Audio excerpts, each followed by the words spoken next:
Hello, my name is Alan Casebolt. We've already covered the determining diagnosis of Alzheimer's and also the devastating effects it has on the brain. And for the next few minutes, I would like to talk to you about the current research and development that is being conducted to better understand Alzheimer's. At this moment, scientists around the world are working tirelessly to find ways to prevent, treat, and cure Alzheimer's. Nearly 36 million people are affected by this debilitating disease, and there is little time to waste. Right now, the FDA has approved several treatments to help manage the symptoms of Alzheimer's. These approved drugs are used to help treat memory and thinking problems, but sadly, there is still no cure for Alzheimer's.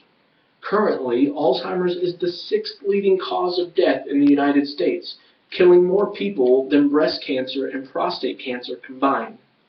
Before we can ever cure a disease, we must fully understand the disease. Knowing the cause of Alzheimer's is paramount to the identifying ways to prevent and treat the condition. Researchers have studied and indicated that Alzheimer's occurs when two abnormal brain structures in the brain, known as plaques and tangles, damage and kill nerve cells which cause the memory, thinking, and behavioral problems associated with the disease. There is also evidence to suggest that the process of Alzheimer's begins more than a decade before any symptoms ever start to appear. The earlier the disease can be detected, the better chance there is of altering its course. Very recently, researchers have found some evidence that genes play a vital role in the development of Alzheimer's.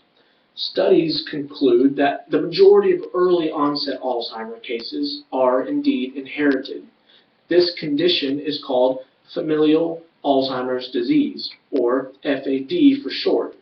FAD is caused by gene mutations and can lead to the growth of abnormal proteins in the brain. What is still not known, however, is how these genes increase the risk of the disease. But every gene that is linked to Alzheimer's increases researchers' chances of understanding how the disease develops and also increases the odds of eventually finding a cure. Researchers and scientists readily admit that there are extreme challenges to tackle before a cure to this disease is ever found. But there is great confidence that one day Alzheimer's will be completely eliminated from our existence. In the conclusion of our presentation, Janice will now cover how people with Alzheimer's cope in everyday life.